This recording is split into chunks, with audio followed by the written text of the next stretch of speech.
മച്ചാന്മാരെ, ഞാനിന്ന് MTFയുടെ ഒരു ലൈവ് വിഡ്രോവലാണ് കാണിക്കാൻ പോകുന്നത്. പിന്നെ അതിനു മുമ്പേ എൻ്റെ ചാനൽ ആദ്യമായിട്ട് കാണുന്നവരാണെങ്കിൽ, വീഡിയോ ആദ്യമായിട്ട് കാണുന്നവരാണെങ്കിൽ തീർച്ചയായിട്ടും സബ്സ്ക്രൈബ് ചെയ്ത് ബെൽ നോട്ടിഫിക്കേഷൻ കൊടുത്ത് ഓൺ ചെയ്ത് വെക്കാൻ മറക്കരുതെങ്കിൽ മാത്രമേ ഞാൻ ഇടുന്ന ഓരോ വീഡിയോയുടെ നോട്ടിഫിക്കേഷൻ നിങ്ങൾക്ക് കൃത്യമായിട്ട് ലഭിക്കുകയുള്ളൂ. അതുകൊണ്ട് തന്നെ ഇപ്പോൾ തന്നെ എല്ലാവരും ഒന്ന് ആ ബെൽ നോട്ടിഫിക്കേഷൻ കൊടുത്ത് ഓൺ ചെയ്ത് വെച്ചേക്കൂ.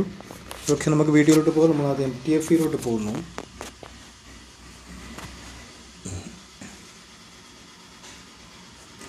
MTFയിലോട്ട് പോകുമ്പോൾ ഇതുപോലത്തെ ഒരു ഇൻ്റർഫേസാണ് വരിക. നമ്മൾ വലതു ഭാഗത്തുള്ള ത്രീ ഡോട്ട് ക്ലിക്ക് ചെയ്യുന്നു. അപ്പോൾ ഇവിടെ നമ്മുടെ അസറ്റ് ഇവിടെ കാണാൻ പറ്റുന്നുണ്ട്. അതിൽ നമുക്ക് ആദ്യം ചെയ്യേണ്ടതെന്ന് വെച്ചാൽ മൈ അസറ്റിലുള്ള സംഭവത്തെ നമ്മൾ വാലറ്റിലേക്ക് ചേഞ്ച് ചെയ്യണം. മൈ അസറ്റിലാണ് ഇവിടെ ഉള്ളത്. അത് നമുക്ക് വാലറ്റിലേക്ക് ചേഞ്ച് ചെയ്യാൻ എന്താണ് ചെയ്യേണ്ടത് വെച്ചാൽ നമ്മൾ വാലറ്റിൽ ഒന്ന് ക്ലിക്ക് ചെയ്യുക. വാലറ്റിൽ ഒന്ന് ക്ലിക്ക് ചെയ്തതിന് ശേഷം ട്രാൻസ്ഫർ എന്ന് പറയുന്ന ഓപ്ഷൻ ഇവിടെ ക്ലിക്ക് ചെയ്യുക. ഇവിടെ വാലറ്റ് ടു മൈ അസറ്റ് ആണുള്ളത്. നമുക്ക് വേണ്ടത് നേരെ തിരിച്ചാണ്. നമുക്ക് വേണ്ടത് മൈ അസറ്റ് ടു വാലറ്റാണ്. നമ്മളിവിടെ വലതു ഭാഗത്തുള്ളതിൽ ക്ലിക്ക് ചെയ്ത് കഴിഞ്ഞാൽ നേരെ റെഡി ആയിട്ട് വരുന്നതാണ് മൈ അസറ്റ് ടു വാലറ്റ്. ശ്രദ്ധിക്കണം, അത് കറക്റ്റായി ശ്രദ്ധിക്കണം. പിന്നെ വീഡിയോ യൂസ്റ്റിറ്റിയാണ് അവിടെ കൊടുത്തിട്ടുണ്ട്. നമ്മുടെ ഇവിടെ മാക്സിമം ചെയ്യാൻ പോകുന്നത് $84, $84. ഇത്രയാണ് ഞാൻ വിഡ്രോ ചെയ്യാൻ പോകുന്നത്. അതിനുശേഷം ഇവിടെ കൺഫേം ട്രാൻസ്ഫർ എന്ന് പറഞ്ഞിട്ടുള്ള ഓപ്ഷൻ ഉണ്ട്. നമ്മളതിൽ ക്ലിക്ക് ചെയ്യുന്നു. Confirm transfer. അപ്പോൾ അത് ഇൻ്റലിജൻറ്റ് ഡിറ്റക്ഷനായിട്ട് വരികയാണ്.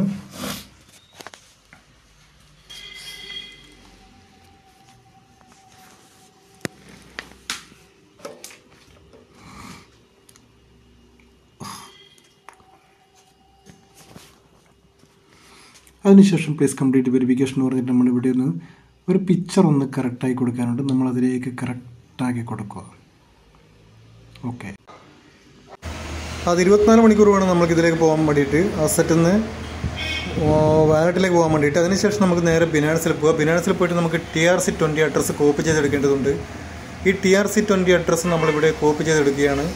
ഇത് കോപ്പി ചെയ്തിട്ട് നമ്മൾ നേരെ MTFയിൽ പോകണം. MTFയിൽ പോയിട്ട് നമുക്ക് അവിടെ നിന്ന് ആ വാലറ്റിൽ നിന്ന് നമുക്കത് വിഡ്രോ ചെയ്യേണ്ടതുണ്ട്. ആ വാലറ്റിൽ നിന്ന് വിഡ്രോ ചെയ്യാൻ വേണ്ടിയിട്ട് ഈ അഡ്രസ്സ് നമുക്ക് ആവശ്യമാണ്. TRC20യുടെ അഡ്രസ്സ് നമുക്ക് ആവശ്യമാണ്. ഈ അഡ്രസ്സ് വെച്ചിട്ടാണ് നമുക്കവിടെ നേരെ വാലറ്റിലോട്ട് പോകുന്നു. വാലറ്റിൽ ക്ലിക്ക് ചെയ്യുക. അവിടെ വിഡ്രോവൽ ഓപ്ഷൻ കാണാം.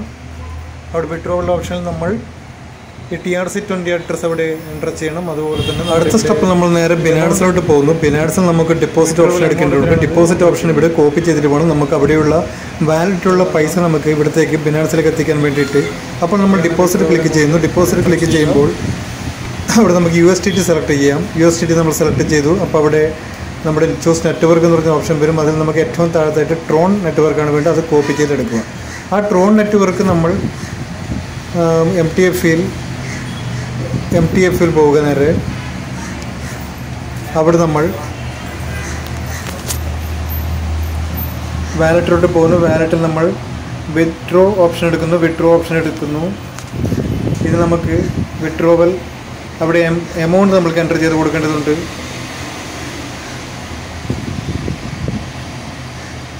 അങ്ങനെ ഇവിടെ നമ്മൾ എമൗണ്ട് എൻ്റർ ചെയ്ത് കൊടുക്കുന്നു. TRC അഡ്രസ്സ് എൻ്റർ ചെയ്ത് കൊടുക്കുന്നു. അതുപോലെ ഡിറ്റക്ഷൻ എന്ന് പറഞ്ഞ് നമ്മുടെ ഇവിടെ സ്കാൻ ചെയ്തിരിക്കുകയാണ്. അത് കംപ്ലീറ്റ് ആക്കിയിട്ടതിന് ശേഷം നമുക്കൊന്ന് ഒരു ഫോട്ടോ വരും. അത് കറക്റ്റായി കൊടുത്തിട്ട് വേണം നമുക്ക് ഇവരുടെ ഡിറ്റക്ഷൻ ഒന്ന് ക്ലിയർ ചെയ്യാൻ വേണ്ടിയിട്ട്. ഇത് കഴിഞ്ഞതിന് ശേഷം മാത്രമേ നമുക്ക് ബിനാൻസിൽ പോകും. ഇതൊന്ന് റെഡിയായി കൊടുക്കണം. നമ്മൾ കറക്റ്റായിട്ട് പൊസിഷനിൽ വെച്ച് കൊടുക്കണം. കറക്റ്റ് പൊസിഷനിൽ ആ ഗ്യാപ്പുള്ള ഭാഗത്ത് കറക്റ്റ് പൊസിഷനിൽ അത് വെച്ച് കൊടുത്തു കഴിഞ്ഞാൽ നമുക്കത് 100% വെരിഫിക്കേഷനായി കിട്ടും.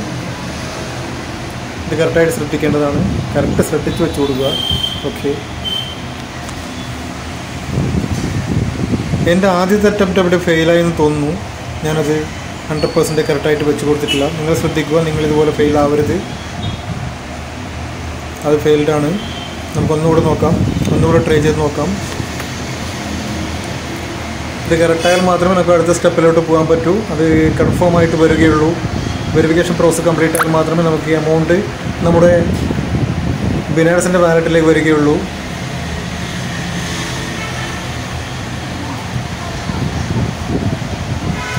ഇതാണ് മെയിനായിട്ടുള്ള ഇതിൻ്റെ പ്രോസസ്സ്. ഈ പ്രോസസ്സ് കംപ്ലീറ്റ് ആയാൽ നമുക്കൊരു 24 മണിക്കൂറാണ് ബിനാൻസിലേക്ക് നമുക്ക് ഇവിടെ വാലറ്റിൽ നിന്ന് ബിനാൻസിലേക്ക് എത്താൻ വേണ്ടി 24 മണിക്കൂറാണ് കമ്പനി പറയുന്നത്. പക്ഷെ നമുക്ക് ചെറിയ എമൗണ്ട് ആണെങ്കിൽ വളരെ ഒരു അരമണിക്കൂർ 1/4 മണിക്കൂറിനുള്ളിൽ തന്നെ എത്താം. അത് ലേറ്റാവാം. 24 മണിക്കൂർ കഴിഞ്ഞിട്ട് നിങ്ങൾക്കത് കിട്ടുന്നില്ലെങ്കിൽ നിങ്ങൾ തീർച്ചയായിട്ടും കസ്റ്റമർ കെയറുമായിട്ട് ബന്ധപ്പെട്ട് നിങ്ങൾ റെഡിയാക്കേണ്ടതാണ്. ഇതുപോലത്തെ പ്രക്രിയകളൊക്കെ റെഡിയാക്കി എടുക്കേണ്ടതാണ്. 24 മണിക്കൂർ വരെ നമുക്ക് വെയിറ്റ് ചെയ്യാം മാക്സിമം. ഓക്കെ, ഇത് കൺഫേം ആയിട്ടുണ്ട്. രണ്ടാമത്തെ ട്രൈ തന്നെ അത് കൺഫേം ആയിട്ടുണ്ട്. നമുക്ക് അത് ബിനാൻസിലേക്ക് എത്രയും പെട്ടെന്ന് എത്തുന്നതായിരിക്കും. 24 മണിക്കൂറാണ് പറയുന്നത്. പക്ഷേ എൻ്റെ ഈ പ്രോസസ്സ് ഒരു